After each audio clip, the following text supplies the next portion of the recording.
Hello everyone, welcome to chemistry वाला NS. इस video में हम आज एमपीटीईटी वर्ग 2 चयन परीक्षा से रिलेटेड कुछ बात करने वाले हैं। जैसा कि हम सभी को काफी लंबे समय से इंतजार था कि जो वर्ग 2 की चयन परीक्षा है वो कब करवाई जाएगी। हालांकि इसकी रूल बुक अभी तक नहीं आई है, लेकिन जो परीक्षा की दिनांक है वो तय कर दी गई है। जो ऑनलाइन आवेदन फॉर्म है वो कब से फिल होंगे वो भी तय कर दिए गए हैं।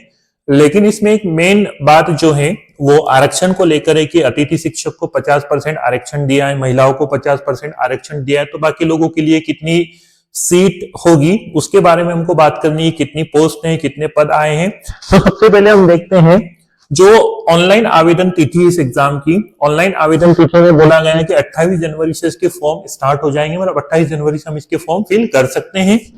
परीक्षा तिथि जो है वो 20 मार्च 2025 से होगी। कुल 10,000 पद को अभी दर्शाया गया है कि 10,000 पोस्ट जो है 10,000 पद रहेंगे, आगे बढ़ भी सकते हैं।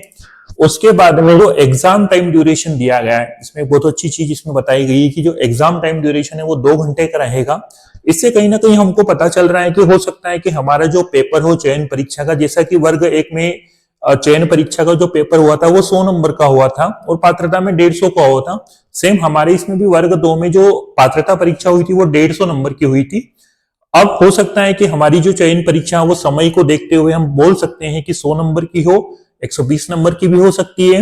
रही बात उसमें क्या आ सकता है, तो मेन सब्जेक्ट तो आना ही है। हो सकता है 10-20 नंबर की उसमें पेडोगोजी विषय से संबंधित पेडोगोजी जो है वो पूछ ली जाए। लेकिन अभी हमको केवल हमारे मेन विषय जो मेन सब्जेक्ट हमारा है उस पर हमें फोकस करना है। अब अगर हम बात करते हैं आरक्षण की, आरक्षण या रिजर्वेशन की बात करते हैं कि अतिथियों को 50% दिया गया है, तो हमारे लिए कितनी पोस्ट होगी, कितनी सीटें होगी। तो यहाँ पर हम देखते हैं, सपोज हम मान लेते हैं कि 10,000 पोस्ट 10,000 पद निकले हुए हैं। अब वर्ग 2 में क्या होगा, विषयवार जो सब्जेक्ट विषयवार जो है वो पोस्ट बन जाएगी। जैसे साइंस के लिए, सोशल साइंस के लिए, हिंदी, इंग्लिश, मैथ्स, उर्दू, इन सभी के लिए कुछ ना कुछ पोस्ट रहेगी। अब अगर हम किसी एक पर्टिकुलर सब्जेक्ट की माने, लाइक साइंस, साइंस में मान लो कि 400 पोस्ट रहेगी। अब साइंस में अगर 400 पोस्ट रहती है तो 50% तो गेस्ट को चली गई, 50% गेस्ट को चली गई, मतलब अतिथि को 50% चली गई, मतलब 400 में से 200 पोस्ट तो अतिथि के लिए रह गई। अब 200 पोस्ट नॉन गेस्ट के लिए। अब जैसे सपोज टोटल पोस्ट है 10,000, उसमें साइंस की हमने मान ली कि साइंस की 400 पोस्ट आई। हो सकता है कि इतनी भी नहीं आई साइंस की। 400 पोस्ट अगर आती है, गेस्ट में चली गई 200, नॉन गेस्ट में चली गई 200, उसके बाद में 50% फीमेल का आरक्षण मतलब महिला आरक्षण, तो वापस से कितनी होगी, 100 हो गई। मतलब 200 में से भी अब कितनी बची हमारे पास, 100 बची है। अब कैटेगरी वाइज अगर उनको डिवाइड करें तो कितनी कितनी सीटें आती हैं उनको हम देखते हैं। सपोज कि रिमेनिंग हमारे पास 100 सीटें हैं। विकलांग आरक्षण मतलब जो विकलांग है उसको 6% आरक्षण है, तो 100 में से 6 माइनस कर दो, मतलब 100 का 6% कितना आएगा, 6 आएगा, तो 6 सीट तो उसके लिए होगी 100 में से। उसके बाद देखते हैं भूतपूर्व सैनिक, तो 10% आरक्षण उनको है, मतलब 10 सीट उनको चली गई। देन देखते हैं हम एसटी वालों के लिए 20% आरक्षण, 100 में से 20 हमने उसको दे दी। फिर एससी का 16% आरक्षण है, तो 100 में से 16 सीट वो ले गए। उसके बाद आपका आता है ओबीसी, 27% आरक्षण, 27 सीटें उनको दे दी। देन आता है आपका ईडब्ल्यूएस, 10% आरक्षण है, 10 सीटें हमने उनको दे दी। परसेंट वाइज हमने निकाल लिया है, 100 सीटें थी तो जितना परसेंट उतना नंबर उसको आ गया है। अब इन सबको अगर जोड़ते हैं और फिर जो कुछ बचती है वो जनरल के लिए आएगी।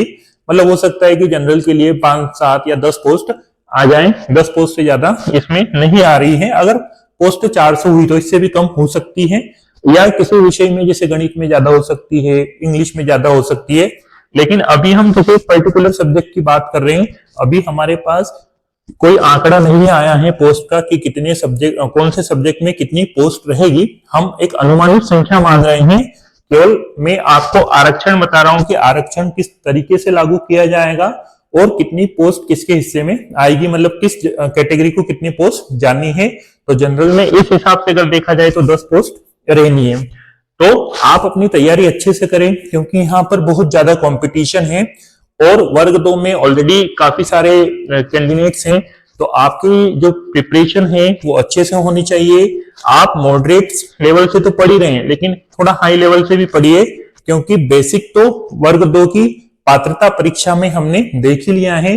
अब थोड़ा हाई लेवल का आएगा, तो आप 9-10 की एनसीईआरटी भी अगर पढ़ रहे हैं तो एज ए टीचर उसको पढ़िए, एज ए स्टूडेंट उसको मत पढ़िए।